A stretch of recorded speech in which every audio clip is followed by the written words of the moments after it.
मित्रों, आज जैसा हर वर्ष हम फ्लड कंट्रोल बोर्ड की मीटिंग करते हैं, पहले कभी वर्ष में एक मीटिंग हुआ करती थी। हमने आने के बाद इस क्रम को बढ़ाया है। वर्ष में अब 2 मीटिंग्स ही होती हैं। एक मीटिंग हम जनवरी के महीने में करते हैं, दूसरी मई के महीने में करते हैं, और वर्ष भर का पूरा एजेंडा, ताकि आने वाले समय में वर्षा के द्वारा होने वाला नुकसान उसको कैसे कम किया जाए, पानी जो है उसकी निकासी कैसे ज़्यादा हो, जहाँ भी पिछले वर्षों में जो स्थितियाँ बनती हैं उसको आगे हम कैसे कंट्रोल करें। हमारे यहाँ कृषि प्रधान ये प्रदेश है, तो किसानों को अपनी जो बोने लायक ज़मीन है उसमें उनको कहीं नुकसान ना हो, इस प्रकार की योजनाएं हर वर्ष बनाई जाती हैं।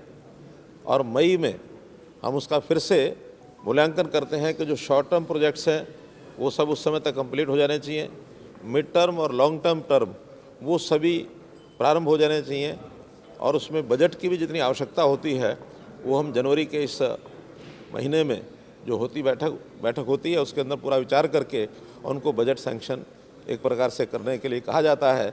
फाइनली जब बजट सेशन होता है उसमें अप्रूव किया जाता है।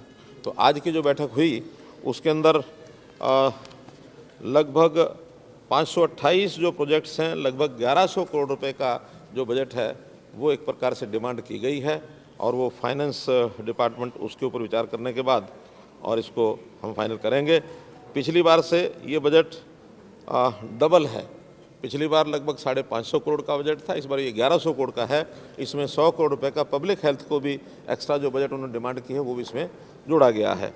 और इस बार हमने जहाँ प्रोजेक्ट्स में जो आबादी में पानी भरता था, जहाँ कृषि क्षेत्र में पानी भरता है, उसको निकालने के लिए ड्रेन आउट करने की जो व्यवस्थाएं होती हैं, ज़्यादा जोर दिया है कि उसका पानी का रिचार्ज करने के प्रोजेक्ट्स ज़्यादा लगाए जाएँ, ताकि हमारा वाटर लेवल जो नीचे चला गया उसको कैसे हम ऊपर उठा सकें, और जो पानी इस प्रकार का इरिगेशन के लिए इकट्ठा किया जा सकता है उसको पॉन्ड्स के नाते से, तालाब के नाते से 50-50 एकड़ के जहाँ यानी पानी लगातार खड़ा रहता है, उस किसानों को हम आह्वान करेंगे कि वो ज़मीन अगर वो ठीक रेट पर हमको देते हैं तो वहाँ एक परमानेंट लेक टाइप भी हम कुछ लेक्स का प्रोविज़न ये कर सकते हैं, और उसका भी अगर वो ऑफ़र आती है तो अगली जो बजट मीटिंग होगी उसमें भी उस पर विचार करेंगे। 2026 तक हरियाणा जो है कैसे हम उसको बाढ़ मुक्त कर सकते हैं। हालांकि बाढ़ अभी भी नहीं आती है उतनी ज़्यादा, लेकिन वाटर का जो इकट्ठा होता है कुलेशा कई दिन तक खड़ा रहता है, वो पानी निकालने की कोशिश के बावजूद भी कई जगह तो 15 दिन, 20 दिन, 25 दिन, 28 दिन तक भी वो पानी खड़ा रहता है, और कई बार एक फसल किसान की बोई भी नहीं जाती है। ऐसा भी सारे विषय जो ध्यान में किए हैं वो सब एक प्रकार से उस सारी स्थिति से मुक्त होने के लिए 2026 तक हम ये सारे काम करके और पूरी ज़मीन को उपयोगी हम बना सकेंगे। जल भराव के जो पानी है, जो एरिया है, उसमें जैसे मैंने बताया रिचार्ज बोरवेल्स, इसको बनाने के लिए एक स्कीम हम जल्दी लेकर के आएंगे। किसानों की कंट्रीब्यूशन से, और जहाँ जहाँ बोरवेल वो चाहते हैं उनको बोरवेल हम लगा करके दे सकें, अथवा फाइनेंशियल हेल्प उनकी करें। अभी तक 20,000 जगह से डिमांड आई हुई है कि जहाँ रिचार्ज बोरवेल, चूस वेल जिसको कहते हैं गाँव में, तो ऐसे वेल्स को लगा करके और पानी को जो है उसका प्रबंधन ये सब किया जाए। जल भराव वाले जो ज़िले हैं, मुख्य रूप से जो मध्य हरियाणा है, इनके 10 ज़िले इस पर भी विशेष फोकस करेंगे, जिसमें झज्जर, रोहतक, सोनीपत, जींद, हिसार, फतेहाबाद, सिरसा, भिवानी और कैथल और पलवल। ये ज़िले ऐसे हैं जहाँ कहीं तो 15,000 से भी ऊपर एकड़ ज़मीन का जल भराव के कारण से कई दिन तक खड़ा रहा, कहीं 8 से 10,000 एकड़ भी है, 6,000 एकड़ तो पलवल ज़िला भी ऐसा है कि वहाँ भी पानी के कारण से और वो ज़मीन पर कई दिन तक पानी खड़ा रहता है। तो इन 10 ज़िलों पर विशेष जो है फोकस ये किया गया है। जहाँ तक जल संरक्षण और पानी के दोबारा उपयोग का जो विषय है, इन प्रोजेक्ट्स को विशेष ध्यान दिया गया है। पिछले बार के इस योजना में 7 प्रोजेक्ट्स थे, इस बार उन प्रोजेक्ट्स की संख्या 63 है, और बजट भी पिछली बार 35 करोड़ रुपया रखा था, इस बार इस पर 167 करोड़ रुपया लागत आने की संभावना है। तो ऐसा विशेष फोकस एक प्रकार से जल संरक्षण और पानी का रीयूज़, पुनः उसका उपयोग करने के लिए रखा है। जो पहले से प्रोजेक्ट चल रहे हैं उसमें भी जो थोड़ा धीमी गति से चल रहे थे उनको तेज़ गति से पूरा करने के लिए फोकस किया है। तो ऐसे इस प्रकार से जो मैंने बताया कि पिछली बार की अपेक्षा डबल काम करने के लिए आज हमने ये प्रस्ताव पारित किया। देखिए, वो विषय ध्यान में आया है और जिस प्रकार से वो सारी डेवलपमेंट हुई है, जो हमारा खेल मंत्रालय है, केंद्र सरकार, उन्होंने उस पर नोटिस लिया है। 72 घंटे के अंदर अंदर जो ये हमारा खेल संघ है, भारतीय कुश्ती संघ, इनको एक प्रकार से जवाब देने के लिए कहा है, उसका जवाब देंगे। सारी बातें बहुत गंभीरता से ली गई हैं और इन सब विषयों को जैसे भी वो रिपोर्ट करते हैं, और ज़रूर मैं समझता हूँ इसका संज्ञान जो है वो भारत सरकार, खेल विभाग ज़रूर लेगा, क्योंकि ये सब चीज़ें बहुत ही गंभीर हैं और ख़ास करके खिलाड़ियों के लिए उनको जो प्रोत्साहन देने के लिए हम जितने काम करते हैं, ऐसी घटनाओं से कहीं ना कहीं जो उनका मनोबल टूटता है उसको हम बिल्कुल नहीं टूटने देंगे। चीज़ों को गंभीरता से लेंगे। खास करके जो हमारी बेटियां हैं, बहनें हैं, जो महिला खिलाड़ी हैं, उनकी सुरक्षा ये बहुत ज़रूरी है, इसके ऊपर पूरा ध्यान देंगे।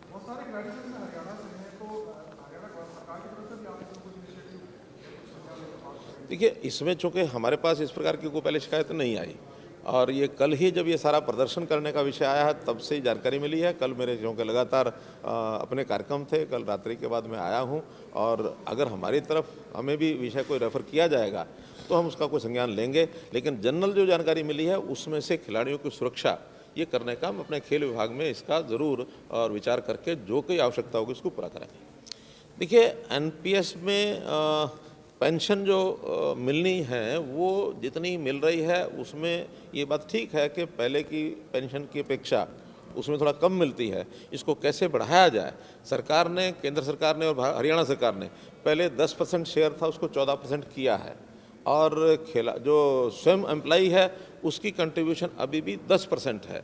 तो हम तो चाहेंगे कि सरकार भी इसमें आगे बढ़े और कुछ जो खुद एम्प्लॉइज़ हैं वो भी थोड़ा आगे बढ़े, ताकि ये जो निधि है ये ज़्यादा इकट्ठी हो और उनको रिटर्न के रूप में ज़्यादा कैसे मिल सके।